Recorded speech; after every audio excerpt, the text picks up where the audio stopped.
Therefore, because in reality most stocks have a 0.3, approximately a 0.3 correlation level, and we do not have perfectly negatively correlated stocks, it is impossible to form a completely riskless stock portfolio. Diversification can reduce risk but does not eliminate it.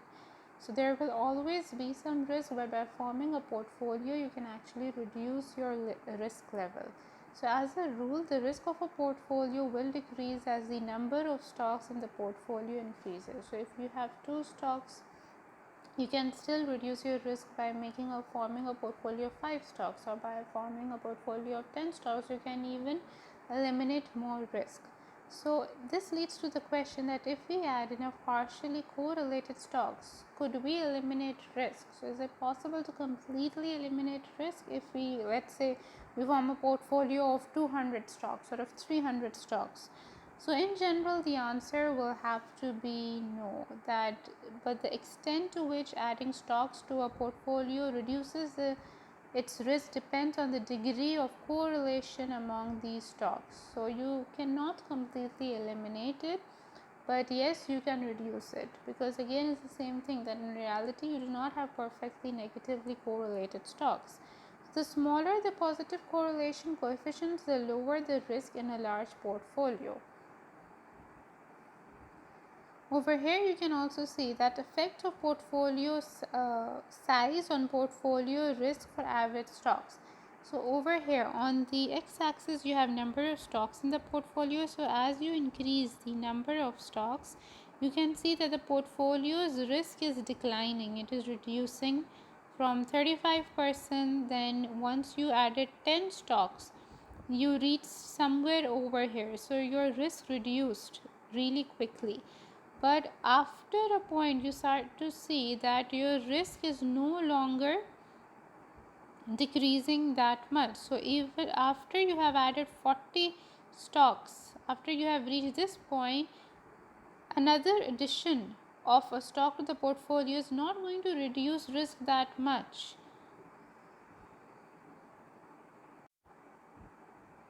So portfolio's risk declines as stocks are added, but at a decreasing rate. And once 40 to 50 stocks are in the portfolio, additional stocks do little to reduce risks. The portfolio's total risk can be divided into two parts. After seeing this graph, this part is diversifiable, the one that is reducing. So this part is diversifiable. You have reduced your risk.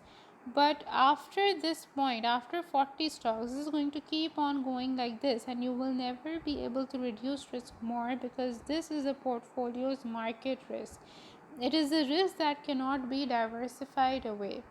So basically you have two types of risk. One is diversifiable, that can be reduced if you increase the number of stocks, and the other is the market risk.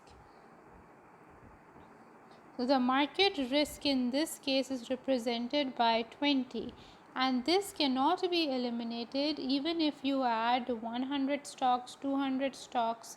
So this is the minimum attainable risk in a portfolio of average stocks. You cannot reduce the risk more than this. Now, why is this the case? In order to understand this, let's understand what do we mean by diversifiable and market risk. So diversifiable risk is caused by such random events as lawsuit, strikes, successful and unsuccessful marketing programs, the winning or losing of a major contract, and other events that are unique to a particular firm. So basically you can diversify away the risk if that particular thing is unique to a business. For example, you have the stocks of, let's say, Nestle, and you have the stock of Engro. So maybe Nestle lost a contract, because of that the stock price is going low over there, but maybe Engro won a contract, because of that the stock price might be going high over there. Similarly, if you can diversify by investing into different kind of sectors, so you can buy a stock from the steel sector, you can buy a stock from the cement sector, from the food sector. By buying stocks of companies in different sectors, you can diversify your risk away, because usually when something is going wrong in one sector, it might be going well in another sector. So basically the concept is that the profit of one place and the loss of the one place can get compensated. So अगर कहीं पे loss हो रहा होगा किसी न किसी और company में फ़ायदा भी हो रहा होगा. So because these events are random, their effects on a portfolio can be eliminated by diversification. Bad events in one firm will be offset by good events in the other. Whereas what is market risk? Market risk, on the other hand, stem from factors that systematically affect most firms.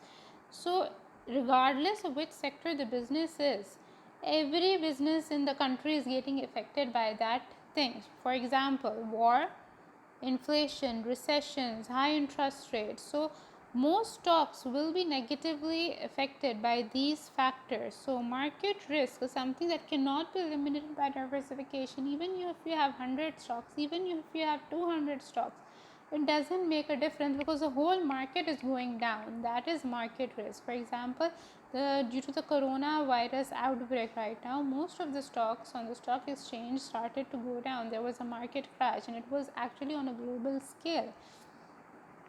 So over here, this is market risk. It is something that is having an impact on all the industries everywhere around the world. So you cannot escape it. So market risk is something that is not unique to a particular firm. The impact, the risk is for all of the companies within that market. Okay, so that's it.